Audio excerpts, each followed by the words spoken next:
Shalom, bertemu kembali dalam Efrata Devotion pada hari ini.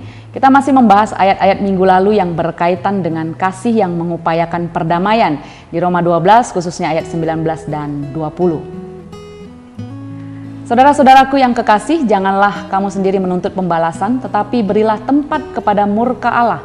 Sebab ada tertulis, pembalasan itu adalah hakku. Akulah yang akan menuntut pembalasan, firman Tuhan. Tetapi jika seterumu lapar, berilah dia makan, jika ia haus, berilah dia minum. Dengan berbuat demikian, kamu menumpuk bara api di atas kepalanya. Bapak Ibu, masih tentang jangan membalas kejahatan dengan kejahatan. Bukan berarti kejahatan dibiarkan merajalela. Allah kita adalah Allah yang maha adil. Ia sangat peduli dengan keadilan. Kejahatan pasti ada ganjarannya. Keadilan adalah suatu keharusan. Walau demikian, Paulus mengingatkan bahwa agen pembalasan bukanlah kita, melainkan Allah di ayat 19. Hakkulah dendam dan pembalasan di Ulangan 32 ayat 35a. Pembalasan kita seringkali tidak dilandasi oleh kasih. Hanya Allah yang mampu melakukan penghukuman dengan penuh kasih. Allah menunjukkan kasih-Nya sekaligus keadilannya di atas kayu salib, karena Ia tidak membiarkan dosa-dosa kita, tapi dengan tidak membiarkan, Dia juga membarengi dengan kasih-Nya yang membuatnya merelakan dirinya menanggung ganjaran dosa kita. Bapak Ibu yang terkasih, istilah menumpuk bara api di atas kepalanya ayat 20b memberi penekanan kepada kita untuk sabar terhadap musuh kita, yaitu orang yang berbuat atau berniat jahat kepada kita.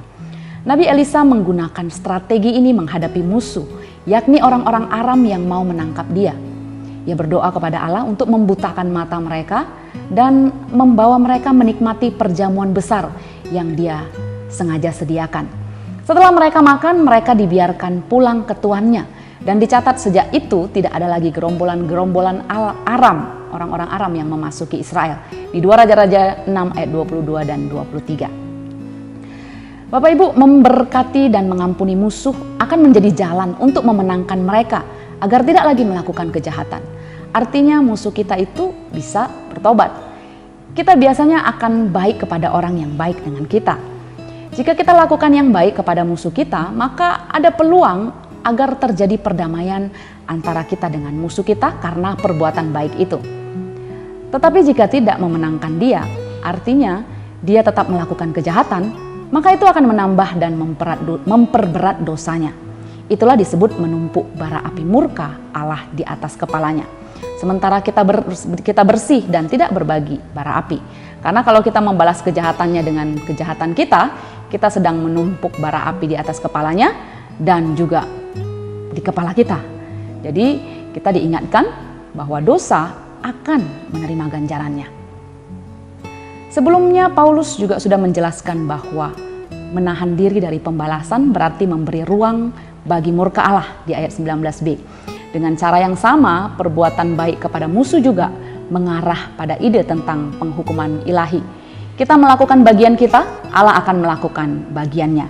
Tetapi jangan pula kita membiarkan kejahatan dan membalasnya dengan kebaikan dengan tujuan untuk menyengsarakan dia. Kita pikir biar dia tahu rasanya murka Tuhan. Dan malah tidak mengharapkan dia untuk dimenangkan atau bertobat. Tujuan tidak membalas kejahatan orang lain adalah karena kita mau menaati perintah Allah, bukan karena tidak peduli dengan orang lain. Ketaatan ini dilandaskan pada keyakinan kita bahwa keadilan dan kasih Allah itu pasti dan tetap. Nah, Bapak Ibu yang terkasih, mari kita menjadi orang-orang Kristen yang hidup dalam kasih dengan menjauhi segala kejahatan, saling mendahului dalam memberi hormat, tetap antusias melayani, murah hati kepada orang-orang dengan empati dan mengupayakan keharmonisan, dan rendah hati serta menang atas kejahatan dengan tidak membalas kejahatan dengan kejahatan tetapi dengan kebaikan. Tuhan Yesus memampukan kita melakukannya. Mari kita berdoa. Bapa di surga, kami rindu Tuhan, kami menjadi anak-anak Tuhan yang memiliki kasih Kristus dalam hidup kami, supaya kami mampu melakukan apa yang Tuhan kehendaki berdasarkan kasih kami. Tolong kami Tuhan, kami mampu mengampuni orang-orang yang bahkan melukai dan mengecewakan kami, karena kami tahu Tuhan Engkau Allah yang adil, Engkau Allah yang akan terus menolong kami dan menguatkan kami supaya kami punya hidup yang berdamai dengan sesama kami untuk menunjukkan Kristus hadir dalam hidup kami. Tuhan mampukan kami karena kami nggak mampu jika mengandalkan diri kami. Tuhan yang menolong kami supaya kami mampu hidup seturut dengan kehendak-Mu. Terima kasih Tuhan, inilah doa kami. Dalam nama Yesus kami berdoa. Amin. Shalom, Tuhan berkati kita.